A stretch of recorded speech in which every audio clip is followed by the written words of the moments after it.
तंत्र सबसे बड़ी साधना है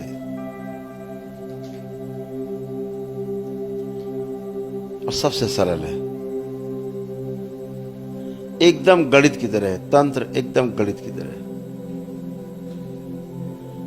2 गुणा 2 4 होते हैं, तंत्र भी ऐसे ही, ये किया ये होगा, परिणाम पता है।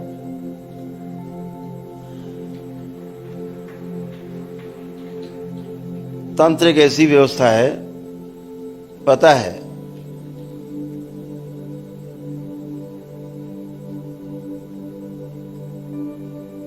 कि हम किधर जा रहे हैं, दिशा अपनी पता है, दिखती है, अनुभूतियां होती हैं। आप शुरुआत करते हो साक्षी होकर के, पहले स्थूल चीजों को देखना शुरू करते हो, फिर धीरे धीरे दूसरा लेवल आता है, तो फिर आप सूक्ष्म चीजें देखना शुरू करते हो, जैसे विचार। फिर तीसरा लेवल आता है अनुभूति का, फिर चौथा लेवल आता है भाव दशा का। एक बात हमेशा ध्यान रखें,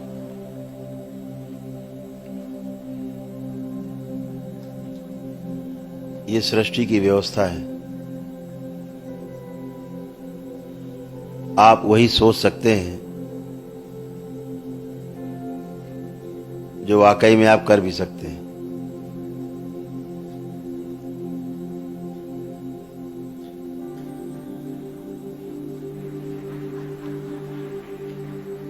जो आप कर नहीं सकते उसे आप सोच भी नहीं सकते। यही व्यवस्था है प्रकृति की, सृष्टि की।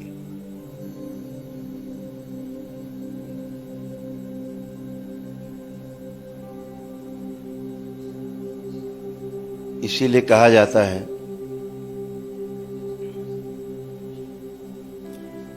कि इस पूरे अस्तित्व में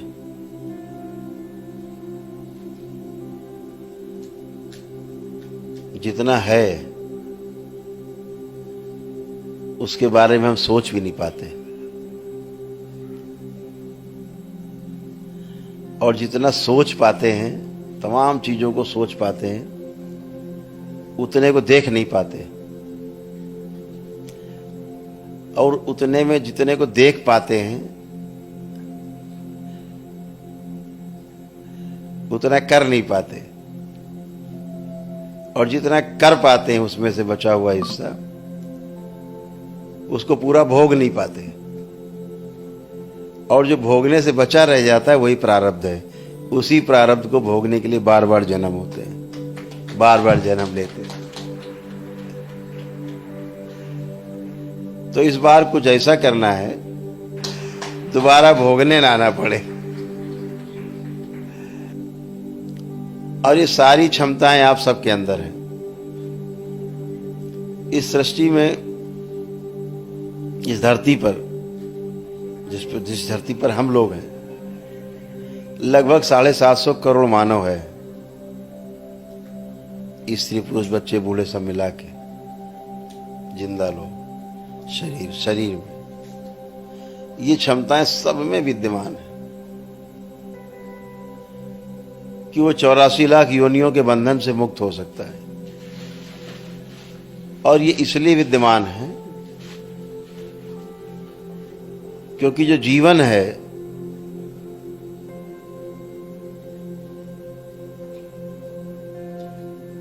सबका एक समान है। बच्चा हो, बूढ़ा हो, बुजुर्ग हो, महिला हो, पुरुष हो, कोई फर्क नहीं पड़ता। इसका कोई फर्क नहीं पड़ता।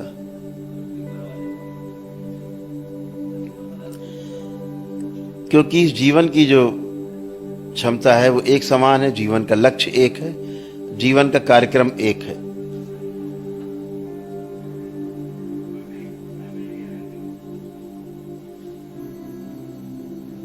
तो जीवन का गोल एक होने के कारण जब हम जीवन के आधार पर एक दूसरे को देखते हैं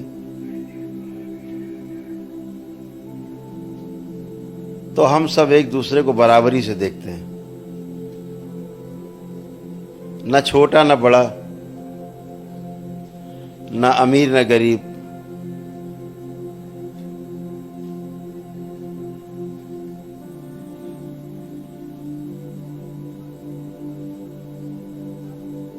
ना कोई पद में छोटा ना कोई पद में बड़ा, ना उम्र में छोटा ना उम्र में बड़ा, ना धन से छोटा बड़ा, ना बल से छोटा बड़ा, ना बुद्धि से छोटा बड़ा। जब जीवन के रूप में देखते हैं एक दूसरे को, सब एक जैसे अपने जैसे दिखाई पड़ते हैं, और जब रूप के आधार पर देखते हैं तो लोग छोटे बड़े दिखाई देते हैं। स्वाभाविक है। ये जो शरीर का बंधन है,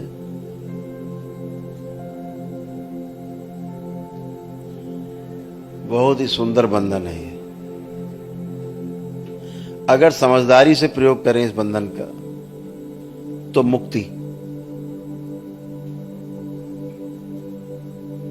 गैर समझदारी से इसका हम दुरुपयोग करें, घोर कष्ट, घोर बंधन, घोर अंधकार।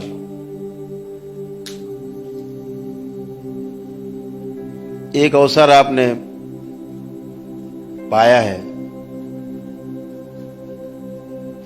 अपने पितरों की मुक्ति के बाद, खास तौर से कि आप परम पूजनीय बाबा जी के चरणों में बैठकर मां के संरक्षण में रहते हुए और इन 84 लाख योनियों के बंधन से मुक्ति पा सकते हैं। ये अवसर आपने पाया है, इसका सदुपयोग करना है हर हालत। आप श्री राधा रमण शिष्य संप्रदाय के बाबा के लाडले सदस्य हैं। बाबा की कृपा, माँ का दुलार आप सबको प्राप्त है।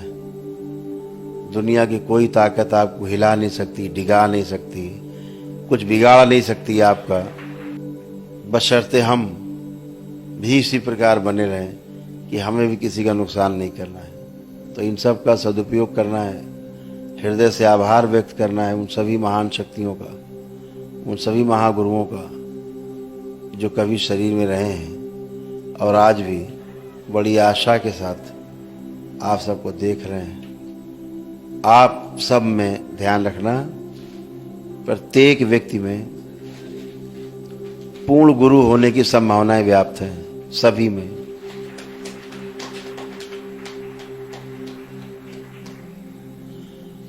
फर्क इतना ही है कि बीज जो मटके में रखा है, उस बीज को बाहर निकाल के जमीन में उर्वरक भूमि में डाला जाए, ठीक से उसको मौसम मिले, जल मिले, खाद पानी मिले, तो वह पुष्पित पल्लवित हो, बड़ा हो, वट वृक्ष बने। सब में संभावनाएं व्याप्त हैं। अभी आप केवल बीज हो, वट वृक्ष बनना है, ये संभावनाएं आप सभी में व्याप्त हैं। मन छोटा नहीं करना, अपने आप को बाबा के भक्त के रूप से आप शिष्य में कन्वर्ट हुए हैं, और बाबा का शिष्य इस धरती में सबसे मजबूत व्यक्ति है, ये हमेशा ध्यान रखना।